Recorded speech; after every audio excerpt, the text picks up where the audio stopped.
Alors, l'intitulé de ma communication aujourd'hui, la première partie, c'est « The ideas taught today can become the practice of tomorrow, but only if they are taught today ».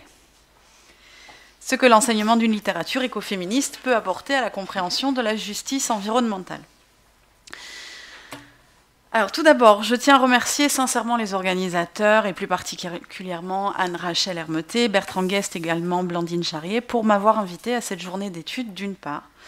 Et d'autre part, je tenais à remercier et féliciter en même temps ma collègue Jeanne Burgard-Goutal, à qui, vu l'ordre de nos interventions aujourd'hui, a incombé la lourde tâche d'introduire et de définir le mouvement écoféministe. Alors, je dis lourde tâche, car bien qu'elle soit également très gratifiante et nécessaire vu la relative méconnaissance du mouvement encore à l'heure actuelle en France, elle n'en reste pas moins une tâche complexe, car l'écoféminisme, par définition, vous remarquerez le jeu de mots, s'avère difficile à définir d'une façon qui ne fait pas abstraction de l'une ou l'autre facette. Travaillant du point de vue de la philosophie comme Jeanne le fait, on a très vite fait, mais ceci n'a pas été son cas, je vous rassure, de par exemple n'accorder que peu d'attention à la production littéraire existant en marge du mouvement. D'ailleurs, je rebondis sur l'expression ici, notez l'utilisation du terme « en marge de », qui place d'ores et déjà la littérature dans une sphère proche, certes, mais tout de même quelque peu éloignée, comme séparée du mouvement théorique et activiste. Ceci est le fruit, d'une part, de notre esprit cartésien, habitué à tout compartimenter, analyser, séparer, mettre dans des cases bien rangées sous étiquettes claires et lisibles, bien entendu. Et voilà exactement pourquoi l'écoféminisme me paraît encore aujourd'hui difficile à définir. Le fait est qu'il ne rentre pas dans les cases, il a plutôt tendance à les faire voler en éclats. Mais ceci est un problème pour plus tard. Je disais donc que ceci est le fruit de notre esprit cartésien d'une part et de l'habitude occidentale de considérer la littérature comme activité récréative, lucrative avant tout d'autre part. Ainsi, la littérature est toujours un petit peu en marge d'eux. D'ailleurs, à ce propos, n'avons-nous pas tous eu à un moment donné de notre vie droit à la remarque bien connue, très française, souvent répétée, rarement contrée, selon laquelle nous avons fait un bac L et des études littéraires ensuite, parce qu'on était fainéants et qu'on n'avait pas vraiment envie de travailler. It rings a bell, doesn't it? Je vois certains visages qui s'éclairent, je vois des gens à qui c'est arrivé. Eh bien, vous, amis éco-critiques, comparatistes, adeptes de la sociologie de la littérature, voire même philosophes ici présents, en bref, nous tous littéraires, fainéants notoires, j'ose espérer arriver à vous démontrer que la littérature, contrairement à ce que l'on peut bien raconter hors des cercles étudiant les textes, a une utilité réelle, avérée, en rapport direct avec ce qui nous tient en haleine ici aujourd'hui, la justice environnementale. Si, après cette introduction quelque peu alambiquée, je vous propose d'en venir au vif de mon sujet, enfin. Ainsi, la présente démonstration s'appuie sur les travaux entrepris dans le cadre de ma thèse soutenue en 2014, dans laquelle je défends l'idée centrale que la littérature, loin d'être un simple apanage des mouvements écoféministes, constitue en réalité ce que nous pourrions qualifier d'un des nerfs de la guerre. En effet, comme nous avons pu l'entrevoir grâce à l'intervention de Madame Burgard-Goutal, les pensées écoféministes ne vont pas de soi pour les personnes qui n'y sont pas sensibilisées, de même qu'elles sont parfois qualifiées de religion de sorcières par certains de ses opposants. Je reviendrai là-dessus si j'ai le temps, mais c'est pas sûr. Cependant, il existe un champ d'application au sein duquel les théories écoféministes sont acceptées, reprises et utilisées, avec un engouement grandissant sous différentes dénominations. Il s'agit du domaine de la littérature et de la critique littéraire. En nous intéressant au récit et à l'analyse littéraire écoféministe née de la mouvance de ces 20 dernières années, notre propos soutiendra l'idée selon laquelle la littérature et l'éco-critique féministe constituent un moyen grâce auquel les inquiétudes et inepties conceptuellement rattachées à l'écoféminisme peuvent être et ont été laissées de côté afin de permettre la mise en place d'une réflexion autour de la justice environnementale, comme le prônent également la plupart des penseurs et penseuses écoféministes. Vous l'aurez compris, je l'espère, écoféminisme, justice environnementale, même combat sur de nombreux points. Mais alors, me direz-vous, est-ce la même chose? Pas tout à fait. Dans un article paru dans la revue Multitude, Catherine Larère, s'intéressant à la justice environnementale, explique que certaines sociétés de protection de la nature, comme le Sierra Club aux États-Unis, par exemple, ne se sentent pas vraiment concernées par les mouvements de protestation liés à la pollution de certains environnements de vie, pauvres généralement, donc ces environnements pollués plus que d'autres, ce qui constitue une définition quelque peu expédiée, j'en conviens, de la justice environnementale. Pour que le Sierra Club et d'autres s'intéressent à la justice environnementale et se sentent concernés, il faudrait, d'après l'ARER, une redéfinition du terme environnement, afin que celui ne renvoie pas conceptuellement en premier à une nature préservée, non plus soumise à la transformation humaine, mais également aux environnements de vie, ruraux ou urbains, où sont établis, par exemple, des animaux humains avec peu de ressources, et donc par extension peu d'accès à l'éducation, à la vie politique, etc. Mais, nous prévient l'ARER, au sein d'une telle redéfinition, il serait aisé d'évacuer les atteintes à l'environnement naturel au profit des seules questions sociales et des conséquences désastreuses que certaines décisions d'injustice environnementale ont eues ou ont pour certaines communautés et ou certains peuples. Qui plus est, au sein de la question de justice environnementale entre pays du Sud et pays du Nord, le souci et le désir de développement social et économique des pays du Sud occultent en grande partie la dimension environnementale de leurs problèmes, à tel point que certains pays du Sud voient dans le mouvement de justice environnementale un mouvement d'empêchement de la part de l'Occident, une excuse servant au non-développement de leur pays. Mais une fois encore, je vous sens quelque peu dubitatif. Je vois sur certains visages la question: quel est le rapport avec l'écoféminisme? Et encore pire, quel est le rapport avec le titre farfelu que vous nous avez proposé pour votre intervention aujourd'hui? J'y viens. Tout d'abord, pour faire simple et court, le rapport entre écoféminisme et justice écologique est un rapport de va-et-vient et de réciprocité. Pour bien comprendre ce rapport, il faut retourner au tout début, à la période houleuse des années 70 aux États-Unis. Alors, désolé pour l'apparent empirisme des States pendant ma communication, mais je vous l'ai dit au tout début, personne n'est parfait, je suis américaniste. Donc, il faut retourner au tout début des années 70, à la période aux États-Unis qui a vu naître la mouvance écoféministe et, une décennie plus tard, le mouvement de justice environnementale. Et en fait, cette naissance a eu lieu suite notamment à une série de catastrophes écologiques qui ont poussé le mouvement NIMBY, donc le mouvement Not in My Backyard, pas cette catastrophe-là dans mon jardin, vers ses débuts. Je pense ici notamment au scandale du Love Canal, du 3 Mile Island, aux différents scandales qui suivirent la dépossession de tribus amérindiennes de terres ancestrales pour permettre la construction de barrages, et j'en passe. Ces mouvements NIMBY ont été le point de démarrage du mouvement écoféministe et par la suite du mouvement de justice environnementale.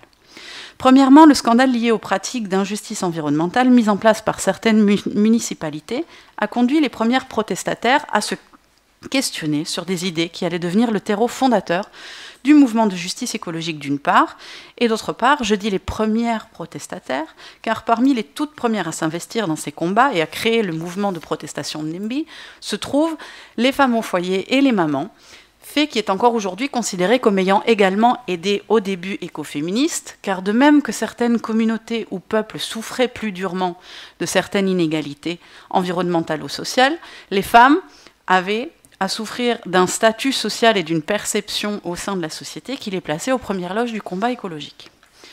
De plus, bien que la naissance du mouvement de justice environnementale date de près de 10 ans après celui des mouvements écoféministes, les deux ne sont que difficilement séparables dans la mesure où la justice environnementale découle directement de certaines pensées écoféministes.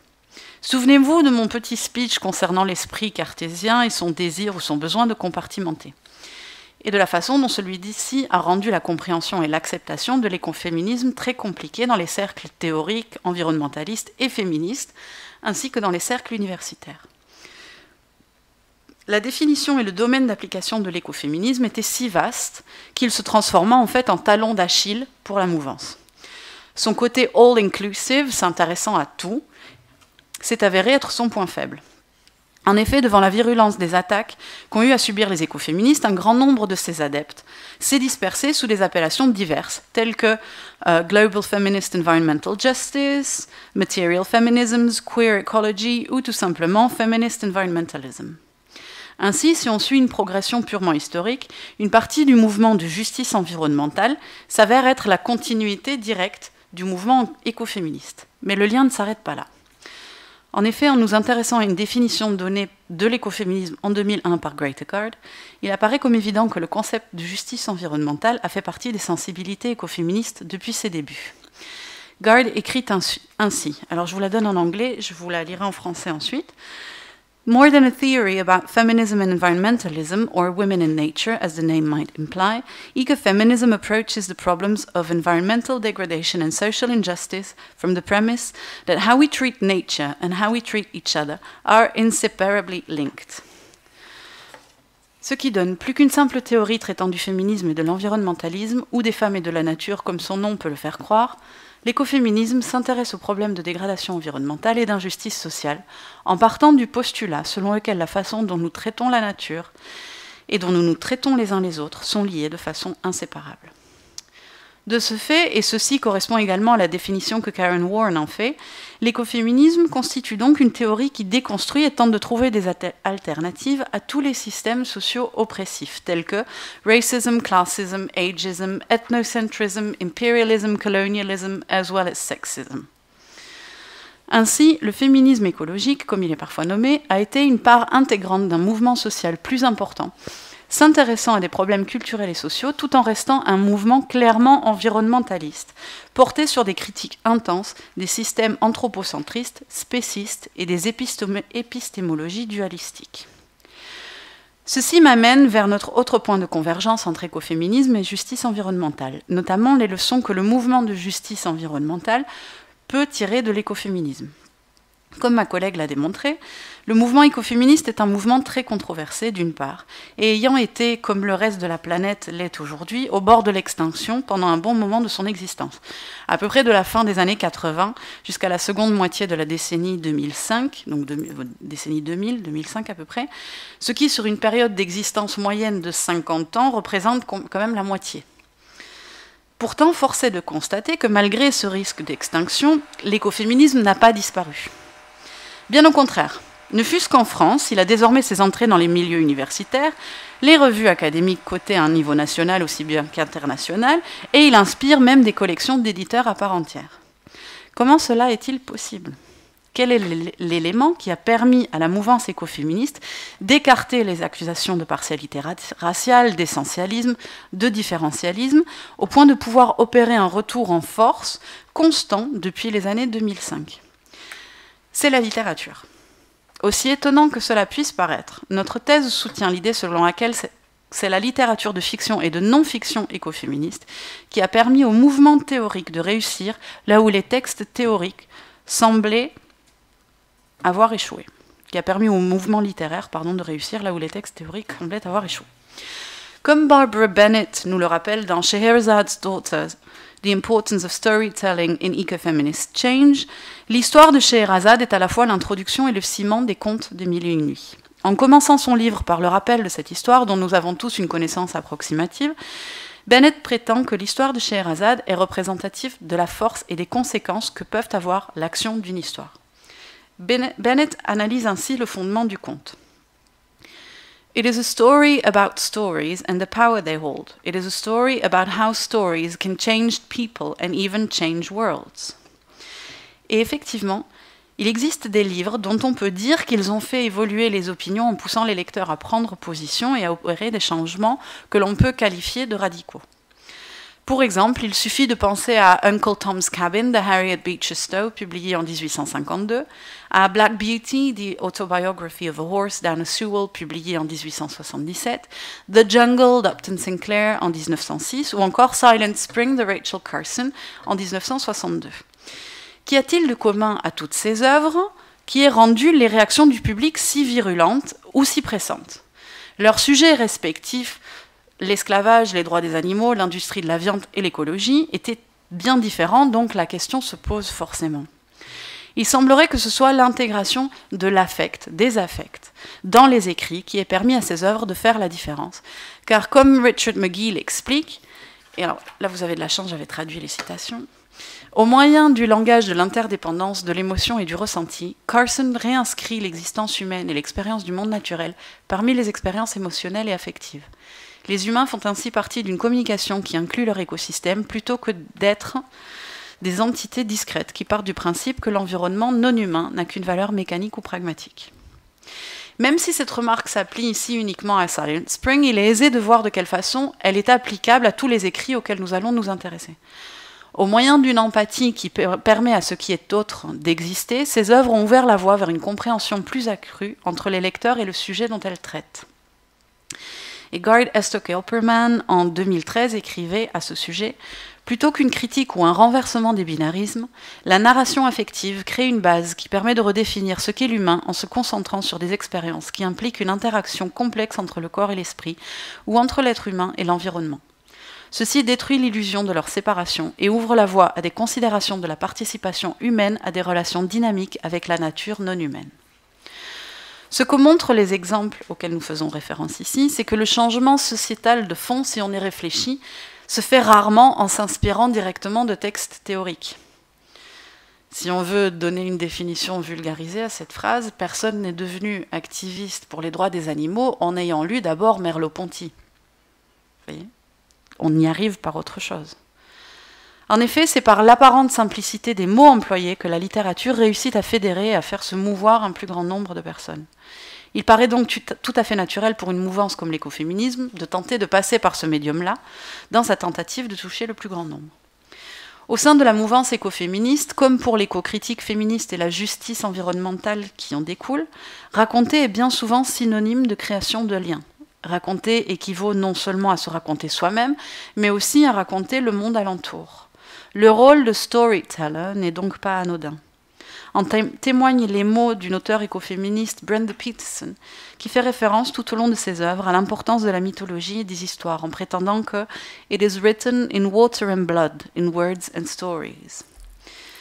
Mais l'invention de nouveaux récits semble invariablement devoir passer par un travail de remise en question des récits ayant précédemment aidé à construire notre société.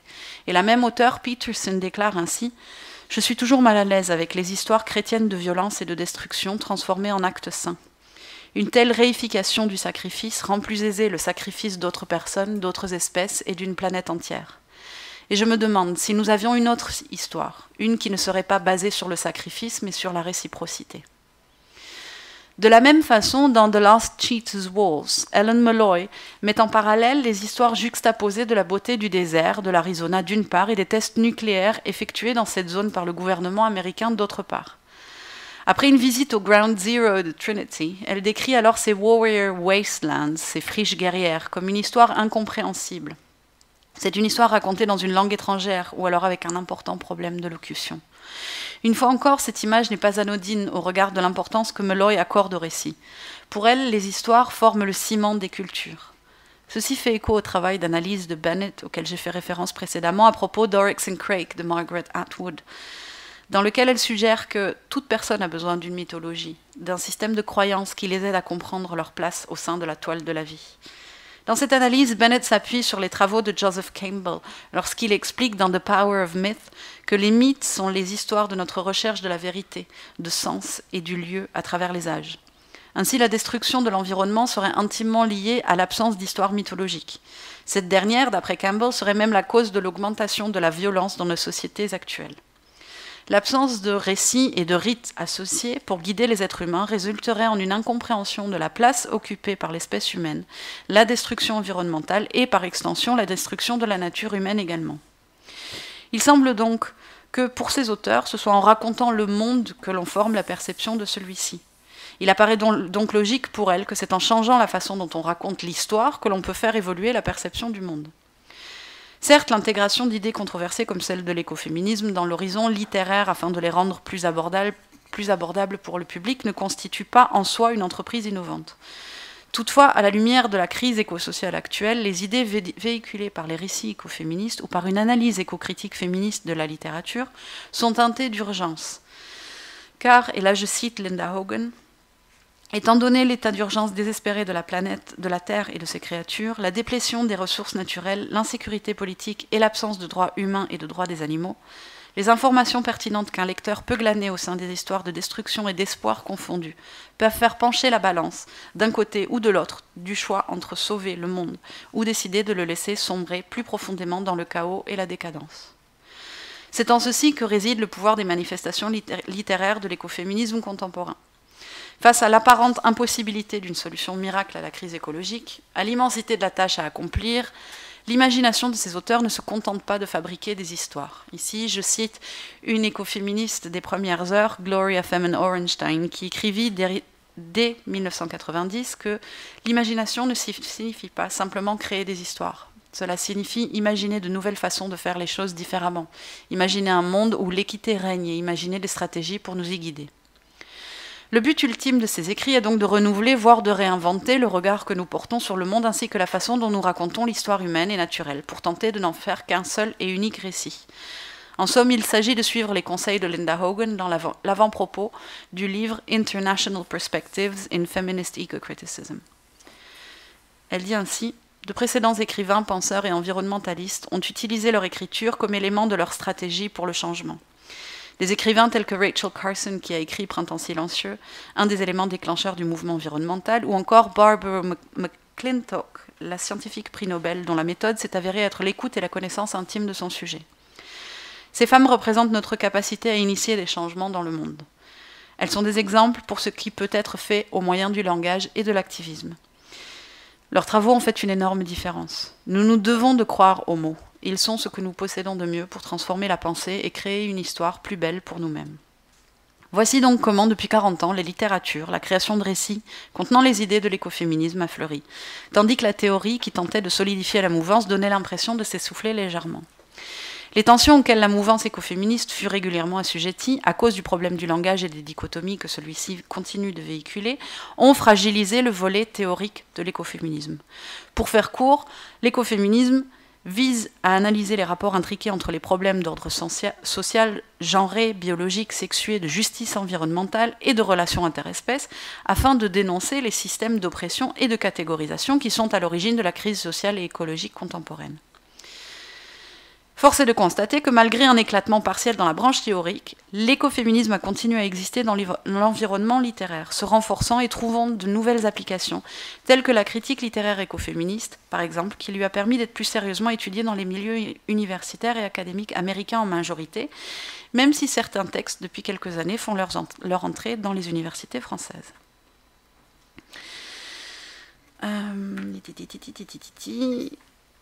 Ce qui a aidé en cela est le fait qu'un grand nombre des écrivains actifs au sein de la mouvance écoféministe sont également des enseignants en activité. D'où l'intérêt grandissant qu'eux ont pu créer pour des textes jusqu'alors peu étudiés, mais qui, pour suivre l'idée exprimée encore une fois par Gard Esteke-Opperman en 2013, permet d'appréhender de nouvelles façons d'être au monde. Ils écrivent ainsi que dans une vision qui conjugue le texte et le biologique, le matériel et le discursif, le féminin et le masculin, les catégories de nature et culture échappent au binarisme dans lequel elles sont traditionnellement enfermées. De ce fait, et j'en viens à ma conclusion, les manifestations littéraires de l'écoféminisme contemporain constituent à mon sens la force motrice de la mouvance écoféministe. Elles peuvent être considérées comme étant à l'origine d'une pratique littéraire dont les effets sont visibles au-delà de l'analyse textuelle et de l'écriture. Si l'écoféminisme devait une dernière fois inspirer le mouvement de justice environnementale, ce serait peut-être par ce moyen de dissémination des idées. En effet, en se servant des textes comme point d'entrée en lieu et place des théories, les concepts paraîtraient peut-être un peu moins abstraits aux personnes non initiées, et les conversations s'avéreraient peut-être plus à double sens que nous n'avons à l'heure actuelle parfois l'impression qu'elles le sont. Cette dernière déclaration m'amène enfin à mon titre un peu étrange, qui sera la conclusion finale de mon intervention. Ce titre est inspiré d'une phrase de Patrick D. Murphy qu'il écrit en 2009 et qui devrait, je pense, résonner à nos oreilles à chaque fois que nous prenons le chemin de l'école, pour utiliser une vieille expression qui s'applique bien à nous enseignants, chercheurs. Et cette phrase est donc: les idées enseignées aujourd'hui peuvent, et j'appuie sur le peuvent, devenir la pratique de demain, mais seulement à condition qu'elles soient enseignées aujourd'hui. Donc, the ideas taught today can become the practice of tomorrow, but only if they are taught today. Ainsi, et ce sera là mon dernier propos, voici donc ce que l'enseignement d'une littérature écoféministe peut apporter. 2 points. La justice environnementale. Je vous remercie pour votre attention.